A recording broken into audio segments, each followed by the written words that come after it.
বিএমডিসিতে যে বিচারগুলোর জন্য রোগীরা যান অথবা সংক্ষুব্ধ পক্ষ যান, তাদের বিচার পেতে দীর্ঘসূত্রিত একটা দারুণ অভিযোগ আমরা দীর্ঘদিন ধরে শুনে আসছি। আসলে তাদের যে অভিযোগ, এই অভিযোগ থেকে উত্তরণের জন্য কোন পথ আছে বলে আপনি মনে করছেন? এখন এই যে বিএমডিসির এখন যে বিএমডিসি যে আইনে চলে, এই আইনটিও কিন্তু আপনার 2012তেই তো হলো। হ্যাঁ, আওয়ামী লীগ সরকার আসার পরপরই তো আবার রিভাইজড করা হলো, 2012তেও করা হলো, ঠিক আছে। তারপরেও এই বিএমডিসির আইন নিয়ে আপনাকে আমি অন্তত ঘন্টাখানেক বলতে পারবো যে আইনে কোথায় কোথায় অসঙ্গতিগুলো রয়েছে, ঠিক আছে। এখানে সবচেয়ে বড় যে ব্যাপারটা রয়েছে যে বিএমডিসিটা চলে হচ্ছে council, medical and dental council. তো কাউন্সিলের উপর এদের কিন্তু ফুল টাইম স্টাফ খুব কম। একটা রেজিস্টার, দুটো রেজিস্টার, 3টা সেকশন অফিসার, এরকম ফুল টাইম স্টাফ কম, ঠিক আছে। এখন ধরেন আমি সংক্ষুব্ধ হয়ে বিএমডিসিকে অভিযোগ করলাম, বিএমডিসি কি করবে, একটা কমিটি ফর্ম করে দেবে।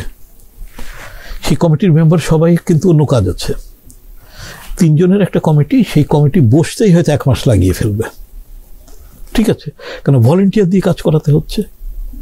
কিন্তু এখানে যদি আমার পেড স্টাফ থাকতো, যাদেরকে বলা যেত যে 15 দিনের ভিতর ফয়সালা করে ফেলতে হবে, এবং সে বিএমডিসি কিন্তু প্রচুর কি বলবো রিচ প্রতিষ্ঠান।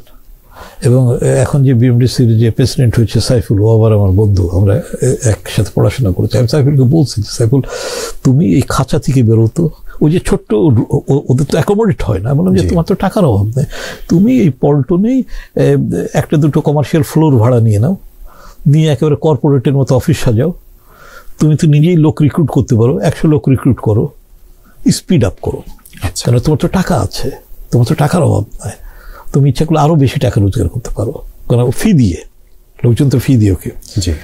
তো এখন সমস্যা হচ্ছে যে এরাও তো কেবল এসছে, ধরেন এই বিএমডিসিটাও তো 2-3 মাস হলো নিয়েছে, ওদেরও একটু বুঝতে সময় লাগছে করতে। কিন্তু বিএমডিসি কার্যকর করা যায়, আইনের যে দুর্বলতা আছে সেগুলো যদি দূর নাও করি, বর্তমানের ভিতরেও কিন্তু বিএমডিসি যে আছে, নেতৃত্বের কিছু পরিবর্তন, মানে নেতৃত্বের প্রত্যাশা, নেতৃত্ব যদি মনে করে আমি পরিবর্তন করবো, করবে। শহীদুল্লাহ প্রচুর, মানে এখানে ঝামেলাও আছে যে শহীদুল্লাহ যখন বিএমডিসির প্রেসিডেন্ট ছিল, শহীদুল্লাহ তো আমার 1 বছর জুনিয়র, ওকে বললাম শহীদুল্লাহ কিছু একটু করো, ও কিন্তু অনেকগুলো পদ সৃষ্টি করলো, প্রায় 150-200 পদ সৃষ্টি করলো, কিন্তু লোক নেয় না, 4-5টা করে লোক নেয়। বললাম ব্যাপারটা কি, তুমি পদ সৃষ্টি করলে লোক নিচ্ছ না কেন, লোক না নিলে তোমার কাজে গতি আসবে না। ভাই আমি যদি একসাথে 10টা লোকের অ্যাডভার্টাইজ করি, কি ধরনের তদবির আসবে আপনি বুঝতেছেন, তখন সব অখাদ্য আমাকে নিতে হবে। ওর চাইতে আমি 2-4টে করে নিই, লোকজন কম বুঝবে, তদবির কম আসবে, আমি ভালো মানুষগুলো নিই। আপনি চিন্তা করেন সীমাবদ্ধতাগুলো কি রয়েছে। ওর ইন্টেনশন ছিল ও পদ সৃষ্টি করেছে, কিন্তু লোক নিতে যেও তাকে কশাসলি আগাতে হচ্ছে, ঠিক আছে। তো হোপফুলি এখন এই যে সাইফুল যারা এসছে নেতৃত্বতে, এদের ভিতরে মানে একটু, আমি বললাম যে দেখো, সাইফুল বললাম যে দেখো তুমি তো কয়েক বছরের জন্য এসছো, 4-5 বছর পর তুমি যখন চলে যাবো এখান থেকে, কোনো রিপেন্ট রেখে যেন না যাও যে আমি সুযোগ পেয়েছিলাম কিন্তু কিছু করতে পারিনি।